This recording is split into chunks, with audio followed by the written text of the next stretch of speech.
Hello, good evening. എല്ലാ പ്രിയപ്പെട്ട പ്രേക്ഷകർക്കും പ്രൈം ടൈമിലേക്ക് സ്വാഗതം. നമ്മൾ ഒരുപാട് തവണ പറഞ്ഞൊരു കാര്യം, ആവർത്തന വിരസത കൊണ്ട് തന്നെ നിങ്ങൾക്ക് ബോറടിക്കും എന്നുള്ള കാര്യത്തിൽ ഉറപ്പാണ്. വിർച്വൽ തട്ടിപ്പിന് നിങ്ങൾ നിന്നു കൊടുക്കരുത് എന്നാണ് നമ്മൾ ഈ ടെലിവിഷൻ നെറ്റ്വർക്കുകളുടെ ഒരുപാട് തവണ പ്രേക്ഷകരോട് പറഞ്ഞത്. ഒരു കാര്യമില്ല. മല്ലപ്പള്ളിയിലെ വൃദ്ധ ദമ്പതികൾക്ക് 1 കോടിയിലധികം രൂപ വിർച്വൽ തട്ടിപ്പിലൂടെ വീണ്ടും നഷ്ടമായ ഒരു ദിവസമാണ് ഇന്ന്. നമ്മളെ ഒരാൾ ഇൻ്റർനെറ്റ് വഴി വന്ന്, അല്ലെങ്കിൽ വിർച്വൽ വഴി വന്ന്, ഡിജിറ്റൽ വഴി വന്ന് നിങ്ങളെ അറസ്റ്റ് ചെയ്തിരിക്കുന്നു, ഇത്ര കോടി രൂപ തന്നില്ലെങ്കിൽ നിങ്ങളുടെ ജീവിതം പോകാൻ പോകുന്നു എന്നൊക്കെ പറഞ്ഞാൽ നമ്മൾ വിശ്വസിക്കാൻ തക്ക മണ്ടന്മാരല്ല മലയാളികൾ എന്ന് നിങ്ങൾ പറയണം. അവരെ അടുത്ത പോലീസ് സ്റ്റേഷനിൽ ഏൽപ്പിക്കാൻ നമുക്ക് കഴിയണമെന്നൊക്കെ എത്രയോ തവണ പറഞ്ഞു. പിന്നെയും ആളുകൾ ഒരു അറസ്റ്റ് ചെയ്യുന്നു എന്ന് പറഞ്ഞാൽ ഉടൻ ബാങ്കിൽ കിടക്കുന്ന പണം അവിടേക്ക് ട്രാൻസ്ഫർ ചെയ്ത് കൊടുക്കുന്ന മണ്ടത്തരത്തിലൂടെ മലയാളി ജനസമൂഹം മുന്നോട്ട് പോകുന്നു എന്നുള്ളതിൽ നമുക്ക് നാണക്കെടുത്തു തോന്നുന്നു. പ്രൈം ടൈം ആരംഭിക്കുന്നു.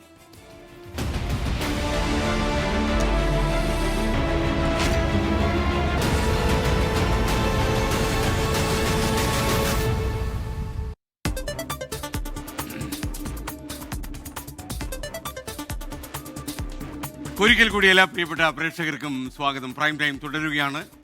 മറ്റു വാർത്തകളിലേക്ക് നമ്മൾ വിശദമായി കടക്കുന്നു. ശബരിമല സ്വർണ്ണക്കൊള്ളക്കേസിൽ അറസ്റ്റിലായ തിരുവിതാംകൂർ ദേവസ്വം ബോർഡിന്റെ മുൻ പ്രസിഡന്റ് പത്മകുമാറിന്റെ പത്തനംതിട്ടയിലെ ഇടപാടുകളിൽ വിശദ അന്വേഷണവുമായി SIT. പത്മകുമാറിന്റെ ഉടമസ്ഥതയിലുള്ള വ്യാപാര സ്ഥാപനങ്ങളെക്കുറിച്ച് ഇപ്പോൾ അന്വേഷണം നടക്കുന്നു. സ്ഥാപനങ്ങളിൽ ഉണ്ണികൃഷ്ണൻ പോറ്റിക്ക് പങ്കുണ്ടോ എന്നതാണ് പ്രധാനപ്പെട്ട പരിശോധന. 24 prime time big breaking. AV Jayashankar ചേരുന്നു പത്തനംതിട്ടയിൽ നിന്ന്. ജയശങ്കർ, വിശദാംശങ്ങൾ എന്തൊക്കെയാണ്? കഴിഞ്ഞ ദിവസമാണ് പത്മകുമാറിന്റെ ആറന്മുളയിലെ വീട്ടിൽ SIT സംഘം പരിശോധന നടത്തിയത്. 12 മണിക്കൂറിലധികം നടത്തിയ പരിശോധനയിൽ റിയൽ എസ്റ്റേറ്റ് ഇടപാടുകളുമായി ബന്ധപ്പെട്ട ചില നിർണായക രേഖകൾ SITക്ക് ലഭിച്ചു. ഉണ്ണികൃഷ്ണൻ പോറ്റിയുമായി ബന്ധപ്പെട്ട അടക്കം ഇടപാടുകളുണ്ടെന്ന് SIT ഇതിലൂടെ കണ്ടെത്തുകയും ചെയ്തു. ഇതിന്റെ അടിസ്ഥാനത്തിലാണ് പത്മകുമാറുമായി ബന്ധപ്പെട്ട പത്തനംതിട്ടയിലെ ഇടപാടുകൾ SIT പരിശോധിച്ചു വരുന്നത്. അദ്ദേഹത്തിന്റെ ഉടമസ്ഥതയിലുള്ള വ്യാപാര സ്ഥാപനങ്ങളെക്കുറിച്ച് അന്വേഷണം നടത്തുന്നു. ആറന്മുളയിലടക്കം പത്മകുമാറിന് വ്യാപാര സ്ഥാപനങ്ങളുണ്ട്. ഈ വ്യാപാര സ്ഥാപനങ്ങളിൽ ഉണ്ണികൃഷ്ണൻ പോറ്റിക്ക് പങ്കുണ്ടോ എന്ന കാര്യമാണ് SIT നിലവിൽ പരിശോധിച്ചുകൊണ്ടിരിക്കുന്നത്. ഇന്നലെ ലഭിച്ച രേഖകളുടെ കൂടി അടിസ്ഥാനത്തിലാണ് SIT ഇത്തരത്തിൽ ഒരു അന്വേഷണത്തിലേക്ക് മുതിർന്നതെന്നാണ് നിലവിൽ നമുക്ക് ലഭ്യമാകുന്ന വിവരം. ഒപ്പം തന്നെ ഈ പത്മകുമാറിന്റെ ഭൂമി ഇടപാടുകളിൽ അടിമുടി SIT ദുരൂഹത സംശയിക്കുന്നു. കാരണം ഇദ്ദേഹം കഴിഞ്ഞ കുറച്ചു കാലങ്ങളായി നടത്തിയ ഭൂമി ഇടപാടുകൾ ആകെ പ്രശ്നമാണ്. ഈ ഭൂമി ഇടപാടുകളിലും ഉണ്ണികൃഷ്ണൻ പോറ്റിക്ക് പങ്കുണ്ടോ എന്ന കാര്യം SIT സംശയിക്കുന്നുണ്ട്. അങ്ങനെ അടിമുടി പത്മകുമാറിനെ കുറിച്ച് അന്വേഷണമാണ്. ഇതിനൊക്കെ അപ്പുറത്തേക്ക് ഈ പത്മകുമാർ ദേവസ്വം പ്രസിഡന്റ് ആയിരുന്ന 2019 കാലഘട്ടത്തിലെ ശബരിമലയുമായി ബന്ധപ്പെട്ട് ഉണ്ടായ മുഴുവൻ ഇടപാടുകളും SIT പരിശോധിക്കുന്നു എന്നാണ് ലഭ്യമായ വിവരം. സന്നിധാനത്തെ മുഴുവൻ ഇടപാടുകളും പരിശോധിക്കുന്നു. ശബരിമലയുമായി ബന്ധപ്പെട്ട ഇടപാടുകളിൽ സംശയമുണ്ടെന്ന ഒരു SITയുടെ നിഗമനത്തിന്റെ അടിസ്ഥാനത്തിൽ ചില രേഖകളൊക്കെ പരിശോധിച്ചപ്പോൾ പൊരുത്തക്കേട് തോന്നി. ആ പൊരുത്തക്കേടിന്റെ അടിസ്ഥാനത്തിലാണ് പത്മകുമാർ ദേവസ്വം ബോർഡ് പ്രസിഡന്റായിരുന്ന കാലഘട്ടത്തിലെ സന്നിധാനത്തെ ശബരിമലയിലെ ഇടപാടുകൾ സംബന്ധിച്ച് SIT നിലവിൽ പരിശോധന ആരംഭിക്കാൻ പോകുന്നത്. അടിമുടി ദുരൂഹത പത്മകുമാറിന്റെ കേസിൽ SIT പറയുന്നു. വാസുവിനേക്കാൾ വലിയ ബുള്ളാണ് പത്മകുമാർ എന്നാണ് SIT വൃത്തങ്ങൾ നിലവിൽ വ്യക്തിപരമായി സംസാരിക്കുന്ന ഘട്ടത്തിൽ പറയുന്നു. എന്തായാലും കാര്യങ്ങൾ പത്മകുമാറിൽ മാത്രം ഒതുങ്ങുമോ എന്ന കാര്യം സംശയമാണ്. കാരണം ഉണ്ണികൃഷ്ണൻ പോറ്റിയുമായി പത്മകുമാറിന് മാത്രമല്ല ഇത്തരത്തിൽ ഇടപാടുകൾ ഉള്ളത്, കൂടുതൽ പേർക്കുണ്ട് എന്നൊരു നിഗമനം SITക്കുണ്ട്. പക്ഷേ തിടുക്കത്തിൽ SIT കൂടുതൽ ആളുകളിലേക്ക് എത്തില്ല. പതിയെ വാസുവിനെയും പത്മകുമാറിനെയും ഒക്കെ കസ്റ്റഡിയിലെടുത്ത പോലെ വിശദമായി തെളിവുകൾ ശേഖരിച്ച് അവരെ 8 പൂട്ടിട്ട് പൂട്ടി മാത്രമേ SIT കസ്റ്റഡിയിലേക്കൂ. പിടിച്ചാൽ ഇറങ്ങാൻ പറ്റാത്ത പൂട്ടായിരിക്കും SIT പൂട്ടുക. എന്തായാലും പത്മകുമാറിന്റെ പത്തനംതിട്ടയിലെ ഇടപാടുകൾ പരിശോധിക്കുന്നു. സ്ഥാപനവുമായി ബന്ധപ്പെട്ട കാര്യങ്ങൾ പരിശോധിക്കുന്നു. ഇതിൽ ഉണ്ണികൃഷ്ണൻ പോറ്റിക്ക് പങ്കുണ്ടോ എന്ന കാര്യം ഉൾപ്പെടെ പരിശോധിക്കുന്നു. സന്നിധാനത്തെ പത്മകുമാറിന്റെ കാലത്തെ ഇടപാടുകളിലും SIT പരിശോധന വരുമ്പോൾ വലിയൊരു അന്വേഷണമാണ്. നമ്മൾ ഈ പ്രതീക്ഷയിലും അധികം വലിയ ബുള്ളുകൾ ഇതിലുണ്ടാകുമെന്ന കാര്യം ഉറപ്പാണ്. മുൻ ദേവസ്വം ബോർഡ് അംഗങ്ങളെ ഉൾപ്പെടെ, പത്മകുമാറിന്റെ കാലത്തുണ്ടായിരുന്ന അംഗങ്ങളെ ഉൾപ്പെടെ SIT വരും ദിവസങ്ങളിൽ ചോദ്യം ചെയ്യും. ഇവർ മുമ്പ് എല്ലാം പത്മകുമാറിന്റെ ഗൂഢാലോചനയായിരുന്നു, ഇല്ലെങ്കിൽ പത്മകുമാറാണ് എല്ലാത്തിന്റെയും കാരണഭൂതൻ എന്ന മൊഴിയാണ് നൽകിയത്. അതിനപ്പുറത്തേക്ക് എന്തെങ്കിലും ഉണ്ടോ എന്ന് ഈ ഒരു സാഹചര്യത്തിൽ SIT എന്തായാലും വരും ദിവസങ്ങളിൽ ചോദിച്ചറിയും. കൂടുതൽ ഇടപാടുകൾ, ഈ പണം എങ്ങോട്ട് പോയി, പണം ഏതൊക്കെ തലത്തിൽ ഉപയോഗിച്ചു ഉൾപ്പെടെയുള്ള കാര്യങ്ങളിൽ SIT പരിശോധന ഉണ്ടാകും. ഒപ്പം തന്നെ വളരെ പ്രധാനപ്പെട്ട ഒരു കാര്യം, ഈ SIT സംഘം ഇത്തരത്തിൽ ഭൂമി ഇടപാടിലേക്കും മറ്റു കാര്യങ്ങളിലേക്കും കടക്കുമ്പോൾ ഹൈക്കോടതിയിൽ EDയുടെ ഹർജിയുണ്ട്. ഈ കേസിന്റെ FIR ഉൾപ്പെടെ ആവശ്യപ്പെട്ടിട്ടുണ്ട് ED. അങ്ങനെയെങ്കിൽ ഈ ഇടപാടുകളിൽ SIT അന്വേഷണം നീങ്ങിയാൽ ഒരുപക്ഷെ EDക്ക് അവരുടെ വരവ് കൂടി കുറച്ച് എളുപ്പമാക്കും. Thank you Jaishankar. തീവ്ര വോട്ടർ പട്ടിക പരിഷ്കരണത്തിന്റെ സമയപരിധി നീട്ടില്ലെന്ന് മുഖ്യ തെരഞ്ഞെടുപ്പ് ഓഫീസർ രത്തൻ യു കേൽക്കർ. എത്രയും പെട്ടെന്ന് നടപടികൾ പൂർത്തിയാക്കാൻ സാധിക്കുമെന്നും നിശ്ചയിച്ച സമയത്തിൽ മാറ്റമുണ്ടാകില്ലെന്നും പ്രതികരണം. മാനുഷിക പരിഗണന പോലും നൽകാതെ SIR അടിച്ചേൽപ്പിക്കുന്ന രീതിയോട് ഒരു കാരണവശാലും യോജിക്കാൻ കഴിയില്ലെന്ന് CPIM വ്യക്തമാക്കി. പാർട്ടി ഗ്രാമങ്ങളിൽ നിർഭയം പ്രവർത്തനം നടത്താൻ BLOമാർക്ക് സംരക്ഷണം നൽകണമെന്ന് BJP ആവശ്യപ്പെട്ടു. തദ്ദേശ തെരഞ്ഞെടുപ്പ് കഴിയുന്നതുവരെ SIR നടപടികൾ മാറ്റിവെക്കണമെന്ന നിലപാടിൽ ഉറച്ചു നിൽക്കുകയാണ് BJP ഒഴികെയുള്ള പാർട്ടികൾ. കണ്ണൂരിലെ BLO അനീഷ് ജോർജിന്റേത് അസ്വാഭാവികമായ മരണമെന്നും മാനുഷിക പരിഗണന പോലും നൽകാതെ SIR അടിച്ചേൽപ്പിക്കുന്ന രീതിയോട് ഒരു കാരണവശാലും യോജിക്കാനാവില്ലെന്നും CPIM. മാനുഷികമായ പരിഗണന പോലും നൽകാതെ ഇത് അടിച്ചേൽപ്പിക്കുന്ന രീതിയോട് ഒരു കാരണവശാലും യോജിക്കാനാവില്ല. BLOമാർക്ക് ആവശ്യമായ പരിശീലനം ലഭിച്ചിട്ടില്ലെന്നും രാഷ്ട്രീയ പാർട്ടി യോഗം വിളിച്ചതിനു ശേഷം ഞാൻ എന്റെ വഴിക്കേ പോകൂ എന്ന നിലപാടിലാണ് തെരഞ്ഞെടുപ്പ് കമ്മീഷൻ എന്നും കോൺഗ്രസ്. BLOമാർക്ക് സഫീഷ്യന്റ് ആയിട്ടുള്ള ട്രെയിനിങ് കിട്ടിയിട്ടില്ല. അപ്പൊ CEO പറയുന്നത് എല്ലാ DEOമാർക്കും EROമാർക്കും ഡയറക്ഷൻ കൊടുത്തിട്ടുണ്ട്. പക്ഷെ ഒരാളിനും ഇതുവരെ കിട്ടിയില്ല.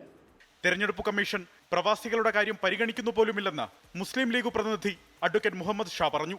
രാഷ്ട്രീയ താൽപര്യം സംരക്ഷിക്കുന്നതിന് സർവീസ് സംഘടനകളെ ഉപയോഗിച്ച് SIRനെ അട്ടിമറിക്കാൻ ശ്രമിക്കുകയാണെന്ന് BJP. ഈ രാഷ്ട്രീയ താൽപര്യം സംരക്ഷിക്കുന്നതിന് വേണ്ടി സർവീസ് സംഘടനകളെ ഉപയോഗിച്ച് SIR അട്ടിമറിക്കാനുള്ള ശ്രമമാണ്. അതാണ് ഗൗരവമായിട്ട് എടുക്കുന്നത്. ഷെഡ്യൂൾ ചെയ്ത സമയത്തിൽ മാറ്റമുണ്ടാകില്ലെന്നും കൂട്ടിച്ചേർക്കലുകൾക്ക് ഒരുപാട് സമയമുണ്ടെന്നും മുഖ്യ തെരഞ്ഞെടുപ്പ് officer Rathan U Khelkar. Election കമ്മീഷനുടെ ഒരു മാൻഡേറ്റ് അനുസരിച്ചിട്ട് കൃത്യമായിട്ട് സമയബന്ധിതമായിട്ട് പ്രൊസീജിയറലി എല്ലാ നടപടികളും പൂർത്തിയാക്കിയിട്ട് നമുക്ക് ഒരു എനുമറേഷൻ ഫേസ് പൂർത്തിയാക്കാൻ നമുക്ക് സാധിക്കുമെന്നുള്ളതാണ് നമുക്ക് വിശ്വാസമുള്ളത്. എല്ലാ നടപടിക്രമങ്ങളും സമയബന്ധിതമായി പൂർത്തിയാക്കുമെന്നും ചീഫ് ഇലക്ടറൽ ഓഫീസർ വ്യക്തമാക്കി. 24 തിരുവനന്തപുരം.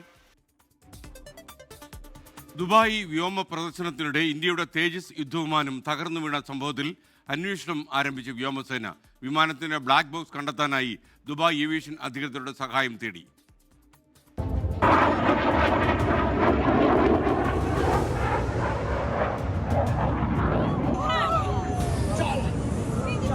ദുബായ് എയർ ഷോയ്ക്കിടെ അപകടമുണ്ടായതിന് പിന്നാലെ സംഭവത്തിൽ കോർട്ട് ഓഫ് എൻക്വയറി വ്യോമസേന പ്രഖ്യാപിച്ചിരുന്നു.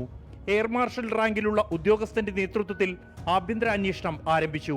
വിമാനത്തിന്റെ ബ്ലാക്ക് ബോക്സ് കണ്ടെത്താനായി ദുബായ് ഏവിയേഷൻ അധികൃതരുടെ സഹായം വ്യോമസേന തേടി. പുറത്തുവന്ന CCTV ദൃശ്യങ്ങൾ അടക്കമുള്ള വീഡിയോകൾ അന്വേഷണ സംഘം വിശദമായി പരിശോധിക്കും. ദുബായ് സമയം ഉച്ചയ്ക്ക് 2:10 വ്യോമാഭ്യാസത്തിനിടെയാണ് അപകടമുണ്ടായത്. നെഗറ്റീവ് G അഭ്യാസം പൂർത്തിയാക്കി മുകളിലേക്ക് ഉയരാൻ ശ്രമിക്കുന്നതിനിടെയാണ് അപകടം.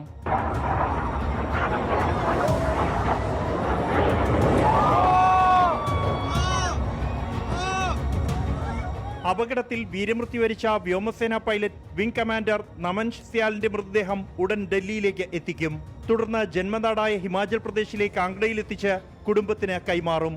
കൊൽക്കത്തയിൽ പരിശീലനത്തിലായിരുന്ന ഭാര്യ വിംഗ് കമാൻഡർ അഫ്സാനയടക്കമുള്ള കുടുംബാംഗങ്ങൾ ഡൽഹിയിലേക്ക് തിരിച്ചു. 24 ഡൽഹി. മറ്റൊരു വാർത്തയിലേക്ക്. ഡൽഹി സ്ഫോടനവുമായി ബന്ധപ്പെട്ട് ഫരീദാബാദിലെ അൽഫലാഖ് സർവകലാശാലയിലെ ജീവനക്കാരെ ചോദ്യം ചെയ്ത് അന്വേഷണ സംഘം.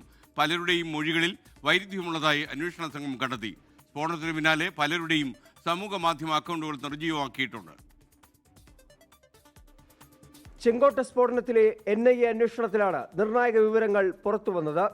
അൽഫലാഖ് സർവകലാശാല കേന്ദ്രീകരിച്ചുള്ള അന്വേഷണത്തിൽ ഇതുവരെ ചോദ്യം ചെയ്ത പലരുടെയും മൊഴികൾ തമ്മിൽ വൈരുദ്ധ്യമുള്ളതായി കണ്ടെത്തി. സ്ഫോടനത്തിന് പിന്നാലെ സംശയനിഴലിലുള്ളവരുടെ സമൂഹ മാധ്യമ അക്കൗണ്ടുകൾ പെട്ടെന്ന് നിർജ്ജീവമാക്കി.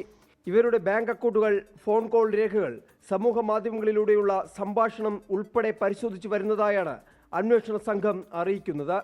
2 ലക്ഷത്തിലധികം രൂപയുടെ ഇടപാടുകളുള്ള നിരവധി ബാങ്ക് അക്കൗണ്ടുകൾ അന്വേഷണത്തിന്റെ ഭാഗമായി മരവിപ്പിച്ചിട്ടുണ്ട്. അൽഫലാഖ് സർവകലാശാല മറയാക്കി പ്രവർത്തിച്ചിരുന്ന ഭീകരവാദ ശൃംഖലയിലെ കണ്ണികളെ കണ്ടെത്തുക എന്ന ദൗത്യവും അന്വേഷണ സംഘത്തിന് മുന്നിലുണ്ട്. ഇന്ന് പുലർച്ചെ ദൗജ്, പല്ല, സരായ് ഖോജ, സൂരജ് കുണ്ട് പ്രദേശങ്ങളിൽ ഫരീദാബാദ് പോലീസ് വ്യാപക പരിശോധന നടത്തി. വാടക വീടുകൾ, വാഹന ഡീലർമാർ, സിം കാർഡ് വിൽപ്പനക്കാർ, ഹോട്ടലുകൾ കേന്ദ്രീകരിച്ചായിരുന്നു പരിശോധന. ചെങ്കോട്ട സ്ഫോടനത്തെ Jammu Kashmir medical students association ശക്തമായി അപലപിച്ചു. 24 ഡൽഹി. മറ്റൊരു വാർത്തയിലേക്ക്. ISI ബന്ധമുള്ള അന്താരാഷ്ട്ര ആയുധ കടത്ത് സംഘം ഡൽഹിയിൽ പിടിയിലായി. പഞ്ചാബ് സ്വദേശി ഉൾപ്പെടെ 4 പേരെയാണ് ഡൽഹി ക്രൈംബ്രാഞ്ച് അറസ്റ്റ് ചെയ്തത്. അജയ്, മൻദീപ്, ദൽവീന്ദർ, റോഹൻ എന്നിവരാണ് പിടിയിലായത്. പാകിസ്ഥാനിൽ നിന്ന് ഡ്രോണുകൾ വഴി പഞ്ചാബിലേക്ക് കടത്തിക്കൊണ്ടുവരുന്ന ആയുധങ്ങൾ ഇന്ത്യയിൽ വിൽപ്പന നടത്തുകയാണ് ഇവരുടെ രീതി. തുർക്കിയിലും ചൈനയിലും നിർമ്മിച്ച അത്യാധുനിക പിസ്റ്റളുകളാണ് കടത്തിയിരുന്നത്. ഡൽഹി, ഹരിയാന, പഞ്ചാബ് തുടങ്ങിയ സംസ്ഥാനങ്ങളിലേക്കാണ് ആയുധങ്ങൾ എത്തിച്ചിരുന്നത്. ലോറൻസ് ബിഷ്ണോയ്, ബംബിഹ ഗോഗി, ഹിമാൻഷു ഭൗ തുടങ്ങിയ കുപ്രസിദ്ധ ഗുണ്ടാ സംഘങ്ങൾക്കായിരുന്നു ഈ ആയുധങ്ങൾ കൈമാറിയിരുന്നത്. രഹസ്യവിവരത്തിന്റെ അടിസ്ഥാനത്തിൽ ഡൽഹിയിലെ രോഹിണിയിൽ കെണിയൊരുക്കിയാണ് ക്രൈംബ്രാഞ്ച് സംഘം പ്രതികളെ പിടികൂടിയത്. ഇവരിൽ നിന്ന് 10 അത്യാധുനിക വിദേശ നിർമ്മിത പിസ്റ്റളുകളും 92 കാഡ്രിഡ്ജുകളും കണ്ടെടുത്തിട്ടുണ്ട്. സംഘത്തിൽ ഉൾപ്പെട്ട മറ്റുള്ളവരെ കണ്ടെത്താൻ ബാങ്ക് അക്കൗണ്ട്, മൊബൈൽ ഫോൺ, സാമൂഹ്യ മാധ്യമ അക്കൗണ്ടുകൾ കേന്ദ്രീകരിച്ചും അന്വേഷണം തുടരുകയാണ്. 24 ഡൽഹി. PM ശ്രീ പദ്ധതിയിൽ ഒപ്പുവെച്ചതിലെ മുന്നണി വിവാദങ്ങൾ കെട്ടടങ്ങിയെന്ന വിദ്യാഭ്യാസ വകുപ്പ് മന്ത്രി വി ശിവൻകുട്ടി. PM ശ്രീയിൽ തർക്കങ്ങൾ ഇല്ല. വിഷയത്തിൽ CPM പോളിറ്റ് ബ്യൂറോ എതിർപ്പറിയിച്ചു. കേന്ദ്ര സർക്കാർ നൽകാനുള്ള SSK ഫണ്ട് നൽകിയില്ലെങ്കിൽ കോടതിയെ സമീപിക്കുമെന്നും 24-ന്റെ ഫോർ ദ പീപ്പിൾ പരിപാടിയിൽ വി ശിവൻകുട്ടി പറഞ്ഞു. തദ്ദേശ തെരഞ്ഞെടുപ്പിൽ ഇടതുപക്ഷ സർക്കാരിന്റെ വികസന പ്രവർത്തനങ്ങൾ വോട്ടായി മാറുമെന്ന് പറഞ്ഞു തുടങ്ങിയ വിദ്യാഭ്യാസ മന്ത്രി വി ശിവൻകുട്ടി PM ശ്രീയിലെ ചോദ്യങ്ങൾക്ക് പ്രസക്തിയില്ലെന്നാണ് പറഞ്ഞത്. PM ശ്രീ വിവാദത്തിൽ മുന്നണിക്കുള്ളിലെ അസ്വാരസ്യങ്ങൾ അവസാനിച്ചുവെന്നും ഇനി വിഷയം ചർച്ച ചെയ്യാനില്ലെന്നും പറഞ്ഞു. PM ശ്രീ വിവാദം പോളിറ്റ് ബ്യൂറോയിൽ ചർച്ചയായി. PB എടുക്കുന്ന തീരുമാനമാണ് അവസാന വാക്ക്. പോളിറ്റ് ബ്യൂറോ ആണല്ലോ ഞങ്ങളുടെ പാർട്ടിയെ സംബന്ധിച്ചിടത്തോളം ലാസ്റ്റ് വേർഡ് പറയേണ്ടത്. പ്രത്യേകിച്ച് ആശയപരമായുള്ള പ്രശ്നങ്ങളിലും താത്വികപരമായ പ്രശ്നങ്ങളിലും ലാസ്റ്റ് വേർഡ് പറയേണ്ടത് പോളിറ്റ് ബ്യൂറോയാണ്. പോളിറ്റ് ബ്യൂറോ ഏത് വിഷയങ്ങളെ സംബന്ധിച്ചിടത്തോളം, PM ശ്രീ എന്ന് മാത്രമല്ല ഏത് വിഷയങ്ങളെ സംബന്ധിച്ചിടത്തോളം പോളിറ്റ് ബ്യൂറോ പറയുന്ന അഭിപ്രായം തന്നെയാണ് അവസാനത്തെ വാക്ക്. അക്കാര്യത്തിൽ ഒരു സംശയമില്ല. PM ശ്രീയിൽ ഒപ്പിട്ടത് രാഷ്ട്രീയ തന്ത്രമാണ്. കേന്ദ്രം 340 കോടിയിലധികം രൂപ SSK ഫണ്ടായി നൽകാനുണ്ട്. അത് കിട്ടിയില്ലെങ്കിൽ കോടതിയിൽ പോകും. വിദ്യാഭ്യാസ അവകാശ നിയമം ഉണ്ടല്ലോ, ആ നിയമം കോടതി ഇടപെടുമല്ലോ. തീർച്ചയായിട്ടും കോടതി പോയാൽ നമുക്ക് കിട്ടുമെന്നുള്ള ഒരു പ്രതീക്ഷയുണ്ടായിരിക്കും. ശബരിമല സ്വർണ്ണക്കൊള്ളയിൽ A. പത്മകുമാർ അടക്കം തെറ്റ് ചെയ്തിട്ടുണ്ടെങ്കിൽ ശിക്ഷിക്കപ്പെടണമെന്നും അവരൊന്നും പാർട്ടിയിൽ ഉണ്ടാകില്ലെന്നും വി ശിവൻകുട്ടി പറഞ്ഞു. News desk 24. അനധികൃത സ്വത്ത് സമ്പാദന കേസിൽ PV അൻവറിനെതിരായ അന്വേഷണം പുരോഗമിക്കുന്നതായി എൻഫോഴ്സ്മെന്റ് ഡയറക്ടറേറ്റ്. 2016-ൽ 14.38 കോടിയായിരുന്ന PV അൻവറിന്റെ ആസ്തി 2021 ആകുമ്പോൾ 64 കോടി 14 ലക്ഷമായി വർദ്ധിച്ചു. ആസ്തി വർധനവ് എങ്ങനെയെന്നതിന് PV അൻവറിന് കൃത്യമായ ഒരു വിശദീകരണമില്ല. ബിനാമി ഉടമസ്ഥരെ സംബന്ധിച്ചും ഫണ്ട് വകമാറ്റി ചെലവഴിച്ചതിലും പ്രാഥമിക തെളിവുകൾ ലഭിച്ചെന്ന് എൻഫോഴ്സ്മെന്റ് ഡയറക്ടറേറ്റ്. ദീപക് തർമ്മണം കോഴിക്കോട് നിന്ന് കൂടുതൽ വിവരങ്ങൾ നൽകാൻ ചേരുകയാണ്. ദീപക്, ശരിക്കും ഇത്ര കോടികൾ ആസ്തി വർദ്ധിച്ചത് എങ്ങനെയാണ് എന്ന് അൻവറിന് ന്യായീകരിക്കാൻ കഴിഞ്ഞില്ലെന്ന് പറയുന്ന EDയുടെ പ്രസ്താവത്തെക്കുറിച്ച് എന്താ പറയുക?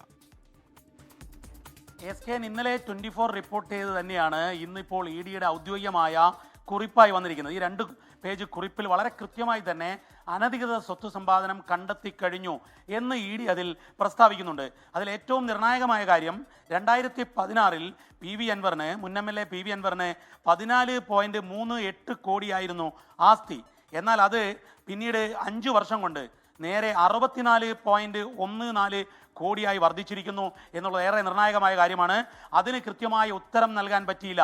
അതായത് മാർക്കറ്റിൽ തകർച്ചയുണ്ടായിട്ടും ബിസിനസ്സിൽ തകർച്ചയുണ്ടായിട്ടും എങ്ങനെയാണ് ഈ വർധനവുണ്ടായത് എന്നുള്ള ചോദ്യങ്ങൾക്ക് ഉത്തരം പറഞ്ഞില്ല എന്നുള്ളതാണ് EDയുടെ ഈ ഔദ്യോഗികമായ കുറിപ്പിൽ പറയുന്നത്. മറ്റൊരു പ്രധാനപ്പെട്ട കാര്യം, ബിനാമി ഇടപാടുകൾ വ്യാപകമായി നടന്നു എന്നുള്ളതിൻ്റെ കൃത്യമായ വിവരങ്ങൾ, അതിൻ്റെ സൂചനകൾ ഇതിൽ പങ്കുവയ്ക്കുന്നുണ്ട്. അതിൽ ബിനാമി ഇടപാടുകളുടെ സ്രോതസ്സുകളെക്കുറിച്ചുള്ള അന്വേഷണം പുരോഗമിക്കുകയാണ് എന്നുള്ളത് നമ്മൾ ഇന്നലെ തന്നെ റിപ്പോർട്ട് ചെയ്തതാണ്. ആ കാര്യവും EDയുടെ കൃത്യമായ ഇതിലുള്ള രേഖപ്പെടുത്തിയിരിക്കുകയാണ്. മറ്റൊരു കാര്യം, SKN ഇതിൽ 15ഓളം അക്കൗണ്ടുകൾ, ബിനാമി അക്കൗണ്ടുകളും സംശയാസ്പദമായ അനധികൃത പണമിടപാട് നടന്ന അക്കൗണ്ടുകളും കുറിച്ചുമുള്ള അന്വേഷണം പുരോഗമിക്കുകയാണെന്നും റെയ്ഡിൽ കൃത്യമായി ചില രേഖകൾ കണ്ടെത്തിയിട്ടുണ്ട്, അതിൻ്റെ പരിശോധന പുരോഗമിക്കുകയാണ് എന്നുകൂടി പറയുകയാണ്. അതിൽ നമുക്ക് ലഭിക്കുന്ന വിവരം, PV അൻവറിന് ചില പണങ്ങൾ പല കേന്ദ്രങ്ങളിൽ നിന്നും അയച്ചിരുന്നു. ആ അയച്ച കേന്ദ്രങ്ങൾ ചില മണി ലോണ്ടറിങ് ഉൾപ്പെടെയുള്ള കാര്യങ്ങൾ ചെയ്യുന്നവരാണ്. അത്തരം കേന്ദ്രങ്ങളിലേക്ക് അന്വേഷണം നീങ്ങുന്നു എന്നുള്ളതാണ്. മാത്രവുമല്ല, അത്തരം ആൾക്കാർക്ക് നേരത്തെ ഉണ്ടായിരുന്ന ED കേസുകൾ റീഓപ്പണിങ്ങിനുള്ള സാധ്യത കൂടി തെളിയുന്നു എന്നുള്ളതാണ് നമുക്ക് ED വൃത്തങ്ങളിൽ നിന്നും മനസ്സിലാവുന്നത്. SKN ഏതായാലും അനധികൃത സ്വത്ത് സമ്പാദനം കോടികളുടേത് നടന്നു എന്ന് കൃത്യമായി ED ഈ രേഖയിൽ തന്നെ വ്യക്തമാക്കുകയാണ്. SKN. Okay, Deepak Dharmadam, thank you. കൊച്ചിയിൽ പങ്കാളിയായിരുന്ന യുവതിയെ ക്രൂരമായി മർദ്ദിച്ച കേസിൽ അറസ്റ്റിലായ യുവമോർച്ച നേതാവിനെ BJP നിന്ന് പുറത്താക്കി. യുവമോർച്ച എറണാകുളം ജില്ലാ ജനറൽ സെക്രട്ടറി ഗോപു പരമശിവത്തിനെതിരെയാണ് നടപടി വന്നത്. ഇതിനിടെ ഗോപു പരമശിവം സാമ്പത്തിക തട്ടിപ്പ് നടത്തിയെന്ന ആരോപണവുമായി BJP ഓഫീസിലെ മുൻ ജീവനക്കാരിയും രംഗത്ത് വന്നു. ഇന്നലെയാണ് യുവമോർച്ച എറണാകുളം ജില്ലാ ജനറൽ സെക്രട്ടറി ഗോപു പരമശിവത്തിനെതിരെ യുവതി പരാതി നൽകിയത്. തുടർന്ന് മരട് പോലീസ് ഗോപു പരമശിവത്തെ അറസ്റ്റ് ചെയ്തു. വധശ്രമം ഉൾപ്പെടെയുള്ള വകുപ്പുകൾ ചുമത്തിയായിരുന്നു അറസ്റ്റ്. പിന്നാലെയാണ് ഗോപുവിനെതിരെ BJP നടപടിയെടുത്തത്. ഇന്നലെ രാത്രി യുവമോർച്ചയിൽ നിന്നും ഇന്ന് രാവിലെ BJP അംഗത്വത്തിൽ നിന്നും പുറത്താക്കി. BJP സംസ്ഥാന പ്രസിഡന്റാണ് നടപടിയെടുത്തത്. ഇതിനിടെ ഗോപുവിനെതിരെ കൂടുതൽ പരാതികളും പുറത്തുവന്നു. കബളിപ്പിച്ച് പണം തട്ടിയെടുത്തു എന്നാണ് BJP കോൾ സെന്റർ മുൻ ജീവനക്കാരിയുടെ പരാതി. BJP ഓഫീസിൽ പരാതി നൽകിയെങ്കിലും നടപടിയുണ്ടായില്ലെന്നും യുവതി പറയുന്നു.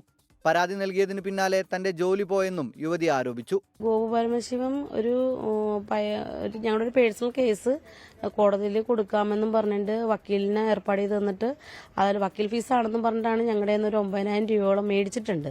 ഇവനെതിരെ ഞാൻ ഈ കംപ്ലൈന്റ് പറഞ്ഞത് കൊണ്ട് എന്റെ ജോലിയും കളഞ്ഞു. ജില്ലാ പ്രസിഡന്റ് തന്നെയാണ് എന്നെ ജോലിയെന്ന് പറഞ്ഞു വിട്ടത്. പലതവണയായി തന്റെ കയ്യിൽ നിന്നും വാങ്ങിയ പണം തിരികെ ചോദിച്ചപ്പോൾ മോശമായി സംസാരിച്ചെന്നും മുൻ ജീവനക്കാരി പറഞ്ഞു. വിഷയത്തിൽ ഗോപു പരമശിവത്തിനെതിരെ മരട് പോലീസിൽ പരാതി നൽകിയിട്ടുണ്ട്. 24 കൊച്ചി. അപകടത്തെ തുടർന്ന് ആശുപത്രിയിൽ വിവാഹിതരായ ആവണിക്കും ഷാരൂണിനും ആശുപത്രിയുടെ അപ്രതീക്ഷിത വിവാഹ സമ്മാനം. ശസ്ത്രക്രിയയും ചികിത്സയും സൗജന്യമാണെന്ന് എറണാകുളം VPS ലേക്ഷർ ഹോസ്പിറ്റലിലെ ചെയർമാൻ ഡോക്ടർ ഷംഷീർ വയലിൽ അറിയിച്ചു. വിഷമഘട്ടത്തിലൊപ്പം നിന്ന ഡോക്ടർ ഷംഷീർ വയലിന് ഇരു കുടുംബങ്ങളും നന്ദി അറിയിച്ചു. ഇന്നലെയായിരുന്നു ആവണിയുടെയും ഷാരോണിന്റെയും വിവാഹം നിശ്ചയിച്ചിരുന്നത്. മേക്കപ്പിനായി പോകുന്നതിനിടെ ആവണി സഞ്ചരിച്ച കാർ അപകടത്തിൽപ്പെട്ടു. ഗുരുതര പരിക്കേറ്റ ആവണിയെ വിദഗ്ധ ചികിത്സയ്ക്കായി VPS ലേക്ഷോറിൽ എത്തിച്ചപ്പോഴായിരുന്നു കുടുംബത്തിന്റെ ആഗ്രഹപ്രകാരം മുൻ നിശ്ചയിച്ച മുഹൂർത്തത്തിൽ തന്നെ വിവാഹം നടന്നത്. അത്യാഹിത വിഭാഗത്തിൽ വെച്ച് താലികെട്ട് നടന്നതറിഞ്ഞ doctor Shamsheer Vayalil VPS Lakeshore MD SK Abdulla മുഖേനയാണ് ചെലവുകളെല്ലാം ആശുപത്രി വഹിക്കുമെന്ന് കുടുംബത്തെ അറിയിച്ചത്. ഗിഫ്റ്റ് എന്നുള്ള നിലക്ക് ചെലവ് മുഴുവനും ചെയർമാൻ ഷംഷീർ എന്ന് പറഞ്ഞിട്ടുണ്ട്. ഈ സർജറിയുടെയും അതിനുശേഷം ഹോസ്പിറ്റലിൽ കിടക്കുന്ന എല്ലാ ദിവസത്തെയും ചെലവ് ഷംഷീർ പുറകെ ഉണ്ടാവും. ചെയർമാൻ പറഞ്ഞ് അറിയിച്ചതാണ്. കട്ടായി പോയത് ഹോസ്പിറ്റലിന്റെ ഭാഗത്തുള്ള എല്ലാ ഇതും ഉണ്ടാവും. പെട്ടെന്ന് സുഖാവട്ടെ. എല്ലാ പ്രതിബന്ധങ്ങളും മറികടന്ന് വിവാഹിതരാകാനുള്ള ഇരുവരുടെയും തീരുമാനം ഹൃദയസ്പർശിയാണെന്ന് ഡോക്ടർ ഷംഷീർ പറഞ്ഞു. ആവണിയുടെ സ്പൈൻ ശസ്ത്രക്രിയ ആശുപത്രിയിൽ വിജയകരമായി പൂർത്തിയായി. ഞരമ്പിനേറ്റ തകരാർ സങ്കീർണ ശസ്ത്രക്രിയയിലൂടെ പരിഹരിച്ചുവെന്ന് ഡോക്ടർ സുധീഷ് കരുണാകരൻ വ്യക്തമാക്കി. ആവണി നിലവിൽ ന്യൂറോ സയൻസസ് ICUവിൽ നിരീക്ഷണത്തിലാണ്. വിവാഹത്തിനും ചികിത്സയ്ക്കും ഒപ്പം നിന്ന VPS ലേക്ഷോർ ആശുപത്രിക്കും ചെയർമാൻ ഡോക്ടർ ഷംഷീർ വയലിനും കുടുംബം നന്ദി പറഞ്ഞു. 24 കൊച്ചി. പത്തനംതിട്ടയിൽ വെർച്വൽ തട്ടിപ്പിലൂടെ വൃദ്ധ ദമ്പതികൾക്ക് നഷ്ടമായത് 1 കോടിയിലധികം രൂപയാണ്. മല്ലപ്പള്ളി സ്വദേശി ഷെർലി ഡേവിഡ്, അവരുടെ ഭർത്താവ് ഡേവിഡ് P. മാത്യു എന്നിവരാണ് വെർച്വൽ തട്ടിപ്പിലൂടെ ഇത്രയധികം പൈസ നഷ്ടമായ ദമ്പതികൾ. സംഭവത്തിൽ കീഴ്വായ്പൂർ പോലീസ് കേസെടുത്തു അന്വേഷണം ആരംഭിച്ചിട്ടുണ്ട്. ഈ മാസം 18-നാണ് അജ്ഞാത ഫോണിൽ നിന്നും ഷെർലി ഡേവിഡിന് ആദ്യം കോൾ വന്നത്. മുംബൈ ക്രൈംബ്രാഞ്ചിൽ നിന്നാണെന്ന് പറഞ്ഞു വിളിച്ചയാൾ കുറ്റകൃത്യത്തിൽ ഉൾപ്പെട്ടിട്ടുണ്ടെന്നും വെർച്വൽ അറസ്റ്റിലാണെന്നും പറഞ്ഞ പല തവണകളിലായി പണം തട്ടിച്ചെടുക്കുകയായിരുന്നു.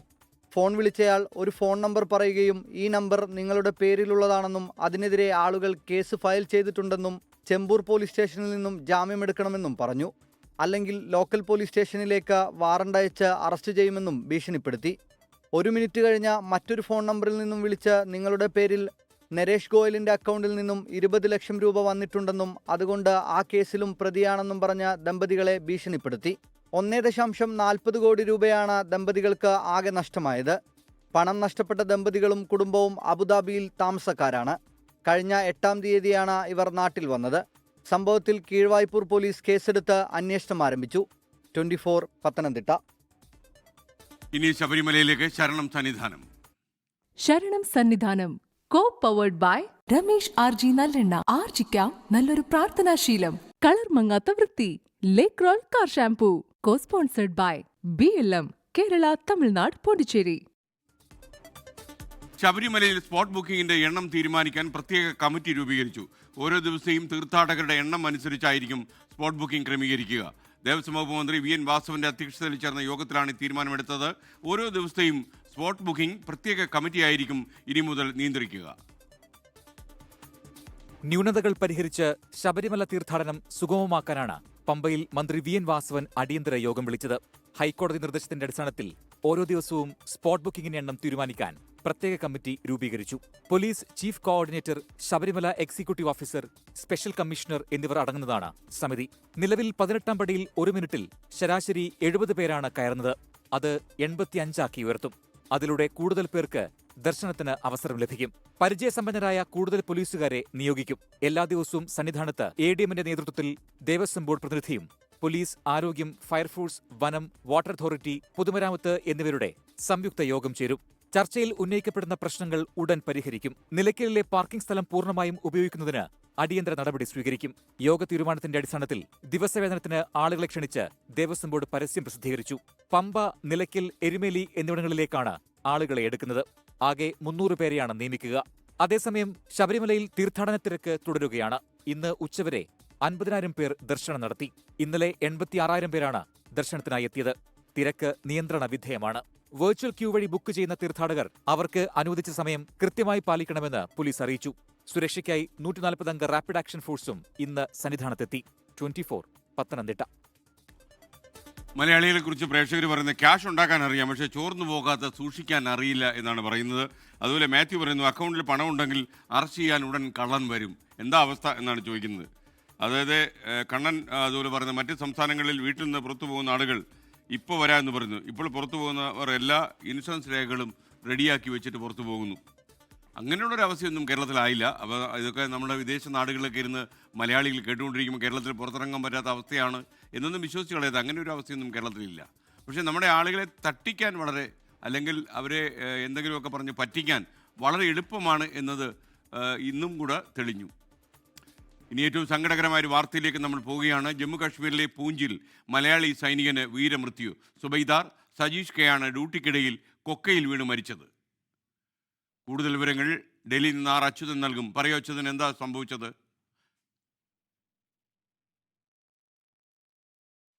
അതിദാരുണമായിട്ടുള്ളൊരു സംഭവമാണ്. വെള്ളിയാഴ്ച വൈകുന്നേരമാണ് ഈ സംഭവം നടക്കുന്നത്. ജമ്മു കാശ്മീർ പൂഞ്ചിലാണ് മലയാളി സൈനികനായിട്ടുള്ള സുബൈദാർ സജീഷ് കെ ഇത്തരത്തിൽ ഡ്യൂട്ടിക്കിടെ കൊക്കയിൽ വീണ് മരിച്ചത്. ഈ ബഹ്റാംഗല്ലയിലെ സിരി മസ്താൻ പ്രദേശത്ത് ഒരു സംഘം തെരച്ചിൽ നടത്തുകയായിരുന്നു. ആ സംഘത്തിന്റെ ഭാഗമായിരുന്നു സുബൈദാർ സജീഷ് കെ എന്നാണ് നമുക്ക് ഇത് അറിയാൻ കഴിയുന്നത്. പെട്രോളിംഗ് സംഘമായിരുന്നു. ഈ പെട്രോളിംഗ് നടത്തുന്നതിനിടയിലാണ് ഇദ്ദേഹം കാൽ വഴുതി കൊക്കയിലേക്ക് വീണത് എന്നാണ് ഈ സൈന്യം ഇതുമായി ബന്ധപ്പെട്ട് നൽകിയിരിക്കുന്ന ഒരു വിശദീകരണം. മലപ്പുറം സ്വദേശിയാണ് എന്നൊരു വിവരം കൂടി ലഭിക്കുന്നുണ്ട്. നിലവിൽ ഈ ആശുപത്രി നടപടികളെല്ലാം പൂർത്തിയാക്കിയ ശേഷം ഭൗതിക ശരീരം ജന്മനാട്ടിലേക്ക് അയച്ചു എന്ന വിവരമാണ് സേന ഇതുമായി ബന്ധപ്പെട്ട് അറിയിക്കുന്നത്. എന്തായാലും ഡ്യൂട്ടിക്കിടെയാണ് ഇത്തരത്തിൽ കൊക്കയിലേക്ക് വീണ് മലയാളി സൈനികന് ജീവൻ നഷ്ടമായിരിക്കുന്നത്. SK. ഓക്കെ, എന്തായാലും സങ്കടകരമായ കാര്യമാണ്.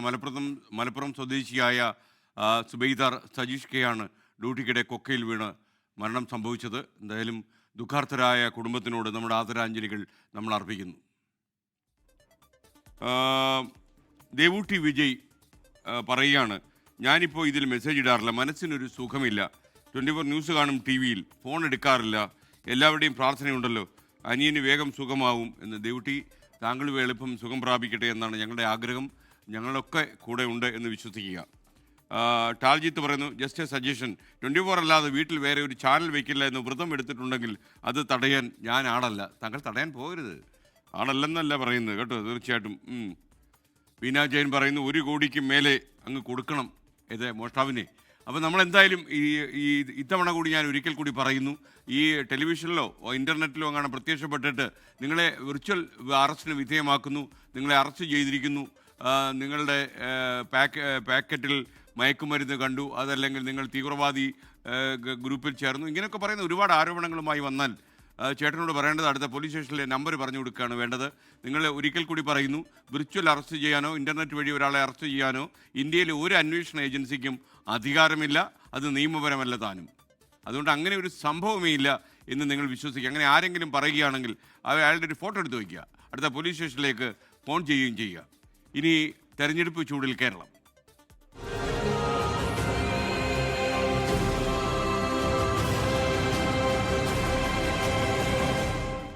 യെസ്, കേരളം തെരഞ്ഞെടുപ്പ് മാമാങ്കത്തിലൂടെ മുന്നോട്ട് പോയിക്കൊണ്ടിരിക്കുകയാണ്. തെരഞ്ഞെടുപ്പിൽ സംസ്ഥാനത്താകെ 98,451 സ്ഥാനാർത്ഥികളുണ്ട്.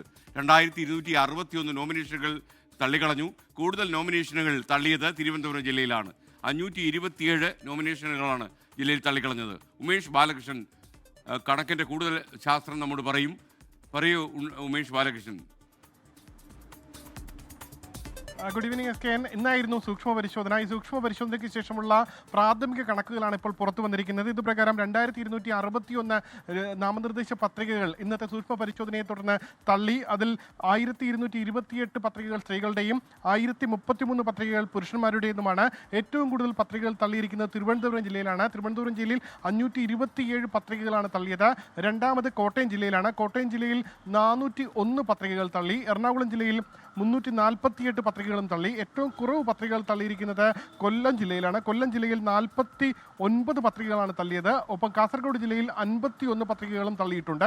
അതേസമയം സംസ്ഥാനത്ത് ആകെ സ്ഥാനാർത്ഥികളുടെ എണ്ണം, ഈ പത്രിക തള്ളൽ കൂടി കഴിഞ്ഞതോടുകൂടി സ്ഥാനാർത്ഥികളുടെ എണ്ണം 98,451 കുറഞ്ഞിട്ടുണ്ട്. അതിൽ സ്ത്രീകളുടെ എണ്ണം 51,728 പുരുഷന്മാരുടെ എണ്ണം 46,722 അതിന് 2 ദിവസമാണ് ഈ നാമനിർദ്ദേശ പത്രിക പിൻവലിക്കാനുള്ള അവസരം. അതായത് നാളെ ഓഫീസുകളൊന്നും പ്രവർത്തിക്കില്ല. തിങ്കളാഴ്ചയാണ് അതിനുള്ള അവസാന ദിവസം. തിങ്കളാഴ്ച ഈ നാമനിർദ്ദേശ പത്രിക പിൻവലിക്കാൻ താല്പര്യമുള്ളവർക്കെല്ലാം പിൻവലിക്കാം. അതിനുശേഷമായിരിക്കും മത്സര ചിത്രം അത് കൂടുതൽ വ്യക്തമാകുന്നത്. എന്തായാലും നിലവിൽ ലഭിച്ചിരിക്കുന്ന ആകെ നോമിനേഷനുകളുടെ എണ്ണം, അതായത് സ്കൂട്ടിനിക്ക് ശേഷമുള്ള നോമിനേഷനുകളുടെ എണ്ണം 1,40,995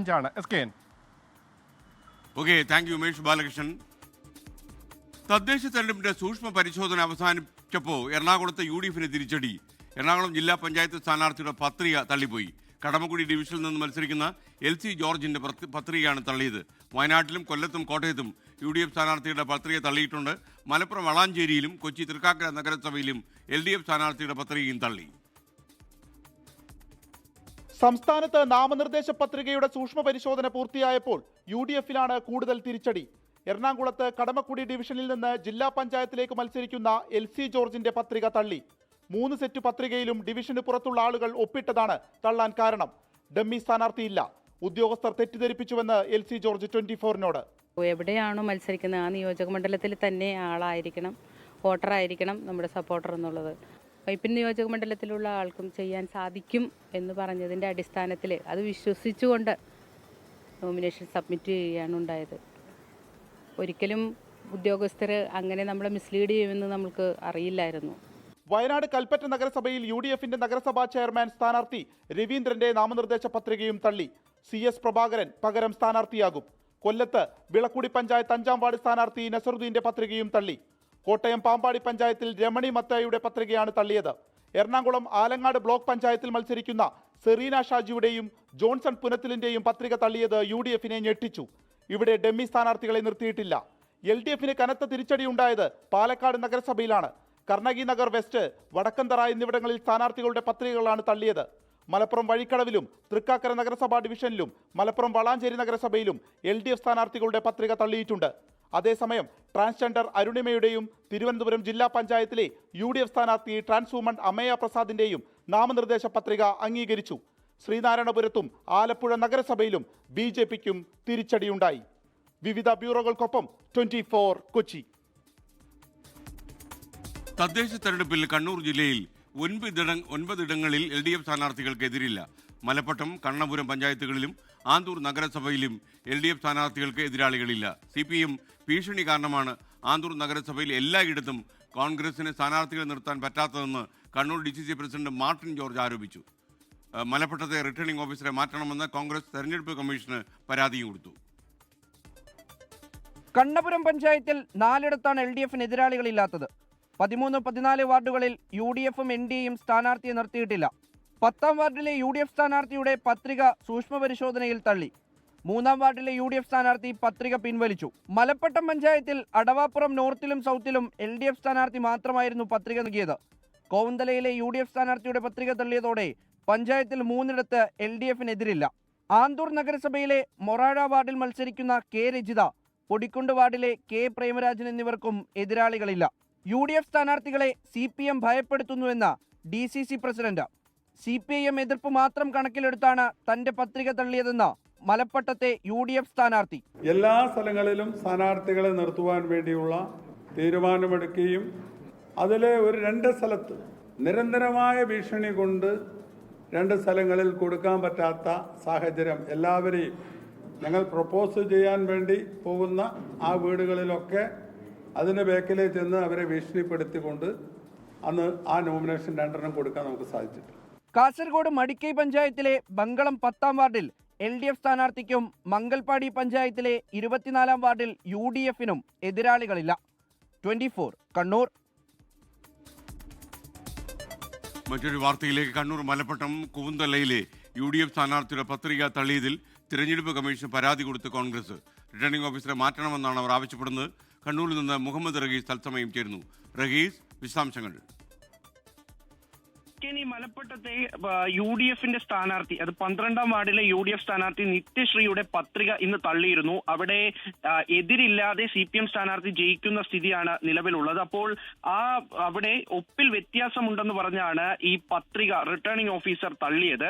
അപ്പോൾ അത് CPMന്റെ സമ്മർദ്ദത്തിന് വഴങ്ങിയാണ് പത്രിക തള്ളിയതെന്ന് നേരത്തെ ഈ സ്ഥാനാർത്ഥിയും ഒപ്പം തന്നെ DCC പ്രസിഡന്റും വൈകിട്ട് നടത്തിയ വാർത്താ സമ്മേളനത്തിൽ പറഞ്ഞിരുന്നു. CPMന്റെ സമ്മർദ്ദപ്രകാരം പത്രിക തള്ളി, തന്റെ ഒപ്പ് അത് റിട്ടേണിംഗ് ഓഫീസറുടെ മുന്നിൽ വെച്ചാണ് താൻ ഒപ്പിട്ടത്. ഒപ്പം തന്നെ തന്റെ ഒപ്പ് തന്നെയാണെന്ന് ഹിയറിംഗിനെത്തി താൻ അറിയിക്കുകയും ചെയ്തതാണ്. സൂക്ഷ്മ പരിശോധനയ്ക്കിടയിൽ ഇത് തന്റെ ഒപ്പാണ് എന്ന് സ്ഥാനാർത്ഥി തന്നെ മുന്നിൽ നിന്ന് പറഞ്ഞിട്ടും റിട്ടേണിംഗ് ഓഫീസർ കേട്ടില്ല എന്നുള്ള വാദമാണ് കോൺഗ്രസും UDFും ഒക്കെ ഉയർത്തുന്നത്. അപ്പോൾ അതിന് പിന്നാലെയാണ് ഇപ്പോൾ നിലവിൽ തെരഞ്ഞെടുപ്പ് കമ്മീഷന് പരാതി നൽകിയിരിക്കുന്നത്. DCC പ്രസിഡന്റ് നൽകിയ പരാതിയിൽ രാഷ്ട്രീയ സമ്മർദ്ദത്തിന്റെ പേരിൽ പത്രിക തള്ളുന്ന സ്ഥിതിയും CPMന് ഒത്താശ ചെയ്യുന്ന പണിയുമാണ് ഈ റിട്ടേണിംഗ് ഓഫീസർ നടത്തുന്നത്. അതുകൊണ്ട് തന്നെ അദ്ദേഹത്തിനെ മാറ്റണം എന്നുള്ളൊരു ആവശ്യമാണ് ഉന്നയിക്കുന്നത്. ഒപ്പം തന്നെ ഏതെങ്കിലും തരത്തിൽ ഈ പത്രിക അംഗീകരിപ്പിക്കാനുള്ള നിയമവശം കൂടി ഇപ്പോൾ UDF തിരയുന്നുണ്ട്. അത് അതിൻ്റെതായ രീതിയിൽ മുന്നോട്ട് പോകുമെന്നാണ് DCC പ്രസിഡന്റ് പറയുന്നത്. SKN. Okay, thank U. തദ്ദേശ തെരഞ്ഞെടുപ്പിൽ കോട്ടയത്ത് CPM പാർട്ടി അംഗങ്ങൾ സ്വതന്ത്ര ചിഹ്നത്തിൽ മത്സരിക്കുന്നെന്ന് UDF. പാലായിലും ഉഴവൂരിലും മാഞ്ഞൂരിലും CPM ഇത്തരം രീതിയിൽ മത്സരിക്കുന്നതായി UDF കൺവീനർ ഫിൽസൺ മാത്യൂസ് ആരോപിച്ചു. വിവരങ്ങളുമായി ടോബി ജോൺസൺ ചേരുന്നു കോട്ടയത്ത് നിന്ന്. പറയൂ ടോബി.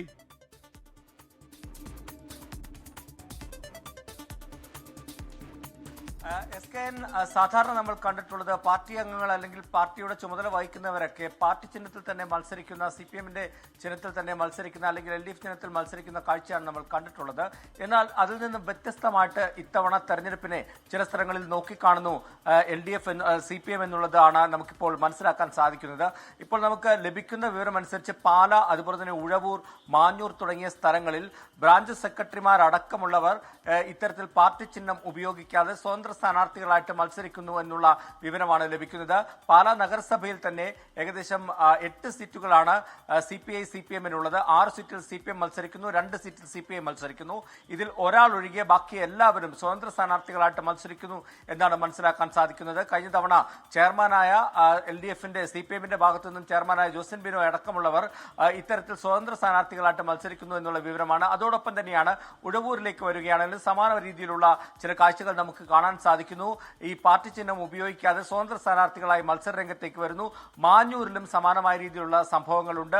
എന്തായാലും കേരള കോൺഗ്രസുകളുള്ള അല്ലെങ്കിൽ കേരള കോൺഗ്രസുകളുടെ ശക്തി കേന്ദ്രം എന്ന് പറയുന്ന ഈ പ്രദേശങ്ങളിലൊക്കെ വോട്ട് സമാഹരിക്കാൻ ഇതാണ് ഏറ്റവും നല്ല മാർഗം എന്നുള്ള രീതിയിലാണ് അവർ ഇങ്ങനെ മത്സരിക്കുന്നത് എന്നുള്ള ഒരു ആക്ഷേപമാണ് UDF ഉന്നയിക്കുന്നത്. എന്തായാലും ഇത് ശക്തമായി ഈ വിഷയം പ്രചരണ രംഗത്ത് ഉയർത്തിക്കൊണ്ടുവരാനുള്ള നീക്കവും UDF ഇതിനോടകം തന്നെ ആരംഭിച്ചിട്ടുമുണ്ട്. SKN.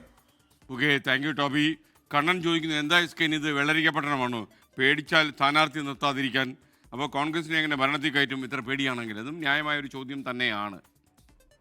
നിയമസഭാ തെരഞ്ഞെടുപ്പിൻ്റെ കാര്യത്തിലും മുസ്ലിം ലീഗിൽ ടേം വ്യവസ്ഥ തുടരുമെന്ന യൂത്ത് ലീഗ് സംസ്ഥാന അധ്യക്ഷൻ പാണക്കാട് മുനവർലി ശിഹാബ് തങ്ങൾ. ടേം വ്യവസ്ഥ നടപ്പിലാക്കണമെന്ന യൂത്ത് ലീഗ് ആവശ്യം തദ്ദേശ തെരഞ്ഞെടുപ്പിൽ സാധ്യമാകുന്ന അത്രയും നടപ്പാക്കിയിട്ടുണ്ട്. PV അൻവർ UDFനൊപ്പം ചേരുന്നത് ഗുണം ചെയ്യുമെന്നും പാണക്കാട് മുനവർലി തങ്ങൾ 24നോട് പറഞ്ഞു. 24 prime time breaking. Youth league എപ്പോഴും യൂത്തിന് വേണ്ടി വായിച്ചുകൊണ്ടേയിരിക്കും. അവർക്ക് സീറ്റ് കിട്ടണമെന്നുള്ള ഒരു വലിയ ആവശ്യം തന്നെയാണ് യൂത്ത് ലീഗ്. കാരണം യുവാക്കൾക്ക് അവസരം കൊടുക്കണമെന്ന് തന്നെയാണ് യൂത്ത് ലീഗ് എല്ലായ്പ്പോഴും പറഞ്ഞിട്ടുള്ളത്. ഇതും ഇനിയും അങ്ങനെ തന്നെ പറയാൻ ഉദ്ദേശിച്ചു. അത് 95% പ്രവർത്തികമാക്കാൻ സാധിച്ചിട്ടുണ്ട്. പക്ഷേ ചിലയിടങ്ങളിൽ അത്യാവശ്യമായി വരുന്ന ചില കാൻഡിഡേറ്റ്സ് ചിലപ്പോൾ ഉണ്ടാവില്ല, അല്ലെങ്കിൽ വാർഡ് പിടിക്കണമെങ്കിൽ ചില ആളുകളെ നിർത്തേണ്ടി വരും. അങ്ങനെയുള്ള സാഹചര്യങ്ങൾ അവിടുത്തെ പ്രാദേശിക ആവശ്യം പരിഗണിച്ചുകൊണ്ട് സംസ്ഥാന കമ്മിറ്റി നേരിട്ട് ഇളവ് കൊടുക്കുന്ന രീതിയല്ലാതെ മറ്റൊരു രീതിയിലും അവർക്ക് മത്സരിക്കാൻ സാധിക്കില്ല എന്നുള്ളതാണ്. അതുപോലെ കഴിഞ്ഞ നിലമ്പൂർ തെരഞ്ഞെടുപ്പിൽ നമ്മെ സംബന്ധിച്ചിടത്തോളം നമ്മൾ UDF മത്സരിച്ചു, നല്ല രീതിയിൽ വിജയിച്ചു. അൻവർ മുന്നണിയിൽ വന്നിട്ടില്ല, എങ്കിലും വിജയം ഉണ്ടായിട്ടുണ്ട്. അപ്പോൾ അതൊക്കെ അതിൻ്റെ അഡ്വാൻറ്റേജും ഡിസ്അഡ്വാൻറ്റേജൊക്കെ ചർച്ച ചെയ്തുകൊണ്ട് ഇനിയും തീരുമാനിക്കാൻ സമയമുണ്ടല്ലോ. സാന്നിധ്യം ഗുണം ചെയ്യും. അദ്ദേഹം വലിയ രീതിയിലുള്ള ഒരു ഓളം എല്ലായിടത്തും ഉണ്ടാക്കിയിട്ടുണ്ട്. കൂടുതൽ വിവരങ്ങളുമായി നിഖിൽ പ്രമേഷ് കോഴിക്കോട് നിന്ന് ചേരുന്നു. നിഖിൽ, വിശദാംശങ്ങൾ പറയൂ. Good evening. തദ്ദേശ നിയമസഭാ തെരഞ്ഞെടുപ്പുകളുടെ പശ്ചാത്തലത്തിലാണ് യൂത്ത് ലീഗിന്റെ സംസ്ഥാന അധ്യക്ഷൻ കൂടിയായിട്ടുള്ള പാണക്കാട് മുന്നവരലി ശിഹാബ് തങ്ങൾ ഇന്ന് 24മായി സംസാരിച്ചത്. അദ്ദേഹം പറഞ്ഞത് ഈ തദ്ദേശ തെരഞ്ഞെടുപ്പിൽ 3 ടേം വ്യവസ്ഥ പാലിക്കണമെന്നുള്ള നിർദ്ദേശം ആദ്യം മുന്നോട്ട് വെച്ചതും അതിനുവേണ്ടി ശക്തമായ നിലപാടെടുത്തതും യൂത്ത് ലീഗാണ്. 95% ഈ 3 ടേം വ്യവസ്ഥ എന്നുള്ളത് നടപ്പാക്കാൻ തദ്ദേശ തെരഞ്ഞെടുപ്പിൽ സാധിച്ചിട്ടുണ്ട്. സമാനമായ രീതിയിലുള്ള ഇടപെടൽ തന്നെയായിരിക്കും നിയമസഭാ തെരഞ്ഞെടുപ്പിലും ഉണ്ടാവുക എന്നാണ് അദ്ദേഹം പറയുന്നത്. അങ്ങനെയെങ്കിൽ കൂടുതൽ യുവാക്കൾക്ക് സ്വാഭാവികമായും അവസരം കിട്ടുന്ന സാഹചര്യം ഉണ്ടാകും. ഇപ്പോൾ തന്നെ അത്തരത്തിലുള്ള സംസാരങ്ങൾ ആരംഭിച്ചു. അതിനുള്ള ഉറപ്പ് യൂത്ത് ലീഗിന് കിട്ടിയിട്ടുണ്ട് എന്നും അദ്ദേഹം പറയുന്നുണ്ട്. ഹരിത നേതാക്കൾക്ക് സീറ്റ് നൽകണമെന്നുള്ള ഒരു ആവശ്യം, അതായത് നേരത്തെ കലാപക്കൊടി ഉയർത്തിയിരുന്ന ഹരിത നേതാക്കൾക്ക് സീറ്റ് നൽകണമെന്നുള്ള ആവശ്യം യൂത്ത് ലീഗ് മുന്നോട്ട് വെച്ചിരുന്നു. അത് അംഗീകരിക്കപ്പെട്ടു എന്നുള്ളത് വളരെ പ്രാധാന്യമുള്ള കാര്യമാണ് എന്നുകൂടി അദ്ദേഹം പറയുന്നു. നിയമസഭയിലേക്കും പുതുമുഖങ്ങൾക്ക് വേണ്ടിയുള്ള ആവശ്യം യൂത്ത് ലീഗ് തുടരും എന്നുള്ള കാര്യം കൂടി പറയുന്നു. ഇതിനോടകം തന്നെ യൂത്ത് ലീഗ് അംഗങ്ങളുടെ സാന്നിധ്യം നിയമസഭയിലുണ്ട്. അപ്പോൾ കൂടുതൽ പേർക്ക് വേണ്ടിയിട്ടുള്ള ആവശ്യം ഇനിയും സംസ്ഥാന നേതൃത്വത്തിന് മുന്നിൽ വെക്കും എന്നുകൂടി അദ്ദേഹം പറഞ്ഞു വെക്കുന്നുണ്ട്. അതോടൊപ്പം തന്നെ ഏറ്റവും പ്രധാനപ്പെട്ട ഒരു കാര്യമാണ് മലപ്പുറത്ത്, പ്രത്യേകിച്ച് നിലമ്പൂരിൽ PV അൻവറിന്റെ സാന്നിധ്യം. PV അൻവർ വിവിധയിടങ്ങളിൽ, സംസ്ഥാനത്ത് വിവിധയിടങ്ങളിൽ ജനകീയ വിഷയങ്ങളിൽ ഇടപെട്ടുകൊണ്ട് ആളുകളുടെ ഇടയിൽ സ്വാധീനം ഉണ്ടാക്കാനുള്ള ശ്രമങ്ങൾ നടത്തുന്നുണ്ട്. സ്വാഭാവികമായിട്ടും PV അൻവർ ഒപ്പം നിൽക്കുകയാണെങ്കിൽ അത് ഗുണം ചെയ്യും, അത് ഉറപ്പായും ഗുണം ചെയ്യും. നിലമ്പൂർ തെരഞ്ഞെടുപ്പിലടക്കം അത് ബോധ്യപ്പെട്ടതാണല്ലോ എന്നുള്ള കാര്യം കൂടി മുനവറലി തങ്ങൾ പറഞ്ഞു വെക്കുന്നുണ്ട്. എന്തായാലും യൂത്ത് ലീഗ് വരുന്ന നിയമസഭാ തെരഞ്ഞെടുപ്പിൽ, ഇപ്പോഴത്തെ തദ്ദേശ തെരഞ്ഞെടുപ്പിൽ എന്ത് ചെയ്യാൻ പോകുന്നു എന്നുള്ള കാര്യമാണ് അദ്ദേഹം നമ്മോട് ഇന്ന് വിശദീകരിച്ചത്. വീണ്ടും ജനങ്ങളുമായി സംവദിക്കാൻ TVK അധ്യക്ഷൻ നടൻ വിജയ് ഉള്ളരങ്ങ് എന്ന പേരിൽ നടത്തുന്ന പരിപാടി നാളെ കാഞ്ചീപുരത്ത്. തെരഞ്ഞെടുക്കപ്പെട്ട 2000 പേരാണ് പരിപാടിയിൽ പങ്കെടുക്കുക. അതിനിടെ DMKയുമായി തെരഞ്ഞെടുപ്പ് കാര്യങ്ങൾ ചർച്ച ചെയ്യാൻ കോൺഗ്രസ് സമിതിയെ നിയോഗിച്ചു. കരൂർ ദുരന്തത്തിനു ശേഷം പൊതുപരിപാടികൾക്കുള്ള അനുമതി TVKയ്ക്ക് ഇതുവരെ ലഭിച്ചിട്ടില്ല. സേലത്ത് ഡിസംബർ 4 പ്രഖ്യാപിച്ച പരിപാടിയുടെ തീയതി മാറ്റണമെന്നാണ് പോലീസ് ആവശ്യപ്പെട്ടത്. ഈ സാഹചര്യത്തിലാണ് ഇൻഡോർ പരിപാടിയുമായി വിജയ് ഇറങ്ങുന്നത്. വിദ്യാർത്ഥികൾ, യുവജനങ്ങൾ, കർഷകർ, സാധാരണക്കാർ തുടങ്ങി QR കോഡ് വഴി രജിസ്റ്റർ ചെയ്ത 2000 പേരാണ് പരിപാടിയിൽ പങ്കെടുക്കുക. നാളെ രാവിലെ 11 കാഞ്ചീപുരം JPR കോളേജിലാണ് ഉള്ളരങ്ങ് നടക്കുക. TVKയുമായി സഖ്യമുണ്ടാക്കണമെന്ന PCCയിലെ ആവശ്യം ശക്തമായതോടെ DMKയുമായി ചർച്ചകൾ നടത്താൻ കോൺഗ്രസ് സമിതിയെ നിയോഗിച്ചു. വിജയുടെ ജനസമ്മതി കോൺഗ്രസിന് ഗുണകരമാകുമെന്ന വിലയിരുത്തലിലായിരുന്നു PCC. എന്നാൽ DMKയ്ക്ക് ഒപ്പം നിൽക്കണമെന്ന ഹൈക്കമാൻഡ് തീരുമാനത്തിന് പിന്നാലെയാണ് സമിതി രൂപീകരിച്ചത്. തമിഴ്നാട്, പുതുച്ചേരി ചുമതലയുള്ള ഗിരീഷ് ചോദൻകറാണ് സമിതി അധ്യക്ഷൻ. TNPCC അധ്യക്ഷൻ സെൽവപ്പെരുന്തകെ ഉൾപ്പെടെ 5 പേരാണ് സമിതിയിൽ. സീറ്റ് വിഭജനം ഉൾപ്പെടെയുള്ള കാര്യങ്ങൾ ചർച്ചയാകും. സമിതി രൂപീകരിച്ചതിനെ മുതിർന്ന കോൺഗ്രസ് നേതാവ് P. ചിദംബരം സ്വാഗതം ചെയ്തു. അഭ്യൂഹങ്ങൾ അവസാനിപ്പിക്കാൻ സമിതി ഗുണം ചെയ്യുമെന്നും ചിദംബരം എക്സിൽ കുറിച്ചു. 24 ചെന്നൈ. ഇനി ഭാഗ്യവാന്റെ കാര്യം. പൂജ ബെമ്പർ ലോട്ടറി ടിക്കറ്റിൽ 12 കോടി രൂപയുടെ സമ്മാനം പാലക്കാട്ട് വിറ്റ ടിക്കറ്റിന് സുരേഷ് വിറ്റ JD 545542 എന്ന നമ്പറിനാണ് 1ാം സ്ഥാനം ലഭിച്ചത്. ഭാഗ്യശാലിയെ ഇതുവരെ കണ്ടെത്താൻ കഴിഞ്ഞിട്ടില്ല. ഈ പരിപാടി എവിടെയെങ്കിലും ഇരുന്ന് ഈ ഭാഗ്യശാലി കാണുന്നെങ്കിൽ എത്രയും വേഗം വിവരം റിപ്പോർട്ട് ചെയ്യുക. മാതൃകാ പെരുമാറ്റച്ചടം നിലനിൽക്കുന്നതിനാൽ ഔദ്യോഗിക ചടങ്ങുകളില്ലാതെയായിരുന്നു നറുക്കെടുപ്പ്. പാലക്കാട് വിറ്റ JD 545542 എന്ന ടിക്കറ്റിനാണ് 1ാം സമ്മാനം ലഭിച്ചത്.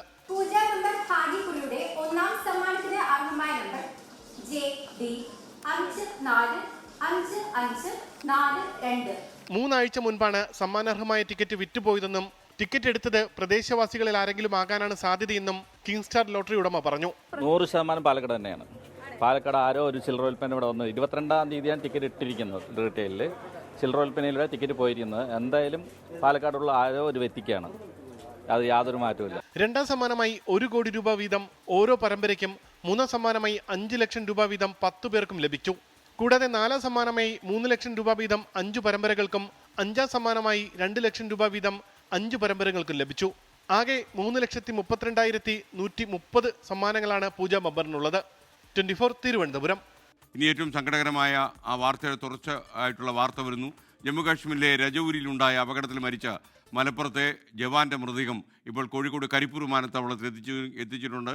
ഒതുക്കങ്ങൽ സ്വദേശി സുബേദാർ സജീഷാണ് കഴിഞ്ഞ ദിവസം ജമ്മു കാശ്മീരിൽ കൊക്കയിൽ വീണ് മരിച്ചത്. ഗോകുൽ കെ വേണുഗോപാൽ മലപ്പുറത്തും ടെലിഫോണിൽ ചേരുന്നു. ഗോകുൽ, കൂടുതൽ വിവരങ്ങൾ എന്തൊക്കെയാണ് നമുക്ക് ലഭിച്ചത്?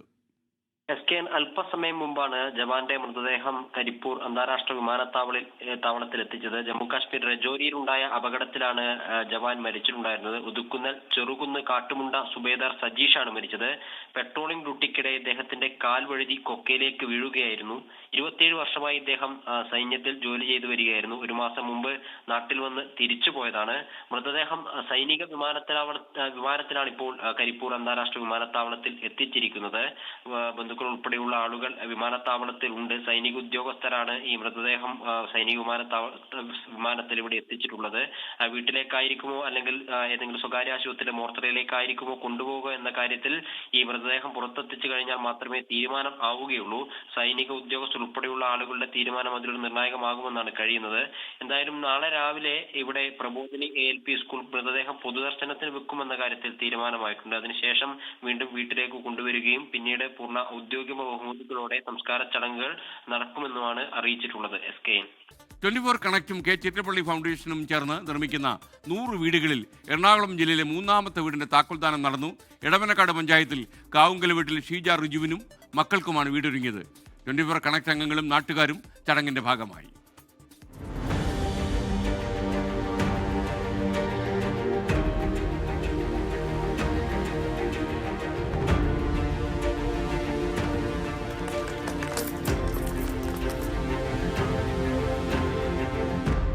രണ്ടു വർഷം മുൻപ് ഭർത്താവ് മരിച്ച ഷീജയും മക്കളും അടച്ചുറപ്പില്ലാത്ത വീട്ടിലായിരുന്നു താമസം.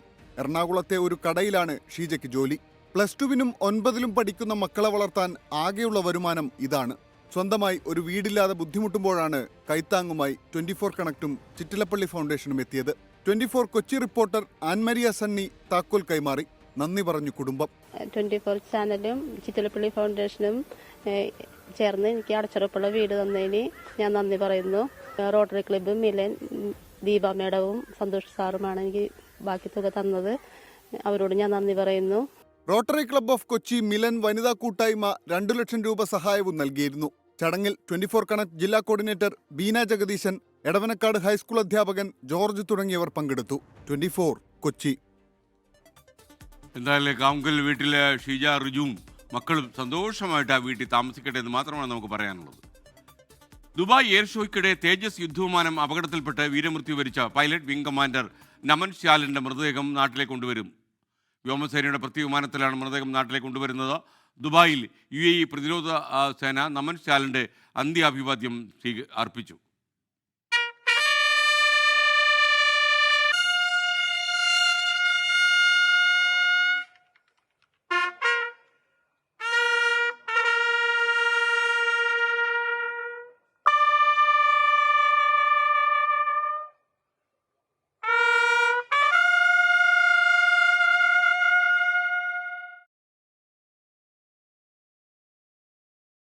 UAE പ്രതിരോധ സേന നമൻ ശ്യാലിന് അഭിവാദ്യം അർപ്പിക്കുന്ന ചടങ്ങാണ് നിങ്ങൾ കണ്ടത്. അച്യുതൻ ടെലിഫോണിൽ ചേരുന്നു ഡൽഹിയിൽ നിന്ന്. പറയൂ അച്യുതൻ. SKN രാജ്യത്തെ തന്നെ ഞെട്ടിച്ച ഒരു അപകടമായിരുന്നു ഈ ദുബായ് എയർ ഷോയ്ക്കിടെ തേജസ് യുദ്ധവിമാനം അപകടത്തിൽപ്പെട്ടത്. അതിൽ വീരമൃത്യു വരിച്ച പൈലറ്റ് വിംഗ് കമാൻഡർ നമൻ ശ്യാലിന്റെ ഭൗതിക ശരീരമാണ് ഇപ്പോൾ നാട്ടിലേക്ക് കൊണ്ടുവരാനായി ഒരുങ്ങുന്നത്. വ്യോമസേനയുടെ പ്രത്യേകമായി തയ്യാറാക്കിയ വിമാനത്തിലാണ് മൃതദേഹം നാട്ടിലേക്ക് എത്തിക്കുക. ഈ ഒരു അന്തിമോപചാരം അർപ്പിക്കുന്ന ആ ഒരു വേളയിൽ UAE പ്രതിരോധ സേന ഉൾപ്പെടെ പങ്കെടുത്തുകൊണ്ടാണ് ആദരവ് ഇപ്പോൾ സൈനികർ നൽകിയിരിക്കുന്നത്. UAE Indian ambassador Deepak Mittal, Dubai Indian consular general Satish Kumar Singh എന്നിവർ ഉൾപ്പെടെ അന്തിമോപചാരം അർപ്പിച്ചു. ഈ ഒരു ഘട്ടത്തിൽ വ്യോമസേന പോലും വീരമൃത്യു വരിച്ച സൈനികനെ അദ്ദേഹത്തിന്റെ വൈദഗ്ധ്യം, അസാധാരണമായ വൈദഗ്ധ്യവും വിട്ടുവീഴ്ചയില്ലാത്ത കർത്തവ്യബോധവും രാജ്യത്തിന്റെ സേവനത്തിനായി അദ്ദേഹം സമർപ്പിച്ചു എന്നാണ് വ്യോമസേന ഇതുമായി ബന്ധപ്പെട്ട് ഇപ്പോൾ കുറിച്ചിരിക്കുന്നത്. സേവനത്തിനായി സമർപ്പിച്ച ജീവിതത്തിലൂടെ അദ്ദേഹം ഏറെ ബഹുമാനം നേടിയെടുക്കുകയുണ്ടായി. എന്തായാലും കുടുംബത്തിന്റെ ദുഃഖത്തിനോടൊപ്പം ചേരുന്നു. അദ്ദേഹത്തിന്റെ ആ ഒരു വിടവിൽ അഗാധമായി ദുഃഖം രേഖപ്പെടുത്തുന്നു എന്നാണ് വ്യോമസേന അല്പസമയം മുൻപ് ഒരു പ്രതികരണം ഇതിൽ നടത്തിയിരിക്കുന്നത്. എന്തായാലും രാജ്യത്തെ ഞെട്ടിച്ച ഒരു അപകടമായിരുന്നു ഈ ദുബായ് എയർ ഷോയ്ക്കിടെ ഉണ്ടായത്. മറ്റൊരു വാർത്തയിലേക്ക്. കൂറുമാറ്റം, പണക്കിഴി വിവാദം, അഴിമതി ആരോപണം തുടങ്ങിയ വിവാദങ്ങളിൽ ഇടം പിടിച്ച നഗരസഭയാണ് തൃക്കാക്കര. സംസ്ഥാനത്ത് ഏറ്റവും കൂടുതൽ വരുമാനമുള്ള നഗരസഭയിൽ വികസനവും മാലിന്യ പ്രശ്നവുമാണ് തർക്കവിഷയം. സീറ്റ് നില ഇഞ്ചോടിഞ്ചായതുകൊണ്ട് ഇത്തവണയും തൃക്കാക്കരയിൽ പോരാട്ടം തീവാറും. സംസ്ഥാനത്ത് തന്നെ ഏറ്റവും വരുമാനമുള്ള നഗരസഭയാണ് തൃക്കാക്കര. അതുകൊണ്ട് തന്നെ അഴിമതി ആരോപണങ്ങൾക്കും ഉയരുന്ന പ്രതിഷേധങ്ങൾക്കും ഇടവേളകളില്ല. കഴിഞ്ഞ 5 വർഷത്തിനിടെ രാഷ്ട്രീയ സംഭവവികാസങ്ങൾ ഒത്തിരി കണ്ടിട്ടുണ്ട് ഈ നഗരസഭ. വീറും വാശിയും നിറഞ്ഞ തെരഞ്ഞെടുപ്പ് പോരാട്ടമാണ് ഇക്കുറി നടക്കുന്നത്. സംസ്ഥാനത്ത് ഏറ്റവും കൂടുതൽ നികുതി വരുമാനം ബജറ്റ് പാസാക്കുന്ന നഗരസഭ എന്ന റെക്കോർഡ് തൃക്കാക്കരക്കാണ്. ജില്ലയിലെ വൻകിട വ്യവസായങ്ങളിൽ നിന്നും ഇൻഫോ പാർക്കിൽ നിന്നുമുള്ള വരുമാനം പ്രതിവർഷം നഗരസഭയ്ക്ക് എത്തുന്നത് 100 കോടിയിലധികം. 2010 പഞ്ചായത്തായിരുന്ന തൃക്കാക്കരയെ നഗരസഭയായി ഉയർത്തിയത്. അന്നു മുതൽ LDFും UDFും ഇവിടെ മാറി മാറി ഭരിക്കുന്നു. ആകെ 43 സീറ്റ്. ഇതിൽ UDF 21, LDF 17, സ്വതന്ത്രർ 5. 5 സ്വതന്ത്രരിൽ 4 പേർ UDFിനെയും ഒരാൾ LDFിനെയും പിന്തുണയ്ക്കുന്നു. സ്വതന്ത്രരുടെ പിന്തുണയോടെ ഭരിക്കുന്ന നഗരസഭ UDFിനുണ്ടാക്കിയ തലവേദന ചില്ലറയല്ല. ഏറെ വിവാദങ്ങളിൽ അകപ്പെട്ട 5 വർഷമാണ് UDFിനെ സംബന്ധിച്ചിടത്തോളം കഴിഞ്ഞുപോയത്. ആദ്യ ടേമിൽ ചെയർപേഴ്സണായിരുന്ന അജിത തങ്കപ്പൻ പണക്കിഴി വിവാദത്തിൽ കുടുങ്ങി വിജിലൻസ് കേസിൽ പ്രതിയായി. കൗൺസിലർമാർക്കെല്ലാം 10,000 രൂപ ഓണസമ്മാനമായി നൽകിയാണ് അന്നത്തെ ചെയർപേഴ്സൺ വിവാദ ചുഴിയിൽപ്പെട്ടത്. ഓണാഘോഷവുമായി ബന്ധപ്പെട്ട കണക്കുകൾ പെരുപ്പിച്ചു കാട്ടിയതിന് സർക്കാരിന് നഷ്ടം വരുത്തിയതായും വിജിലൻസ് കണ്ടെത്തിയിരുന്നു. 2.5 വർഷത്തിന് ശേഷം രാധാമണിപ്പിള്ളയ്ക്ക് സീറ്റ് ഒഴിഞ്ഞുകൊടുക്കാത്തതിലും അജിത തങ്കപ്പൻ വിവാദത്തിലായി. പിന്നീട് കോൺഗ്രസ് നേതൃത്വം ഇടപെട്ടാണ് ചെയർപേഴ്സൺ സ്ഥാനം കൈമാറിയത്. വികസന മുരടിപ്പും മാലിന്യ പ്രശ്നവുമാണ് നഗരസഭയിൽ പ്രതിപക്ഷമുയർത്തുന്ന പ്രചരണ വിഷയം. 150 കോടിക്ക് മേലിലാണ് ബഡ്ജറ്റ് പ്രഖ്യാപിക്കുന്നത്.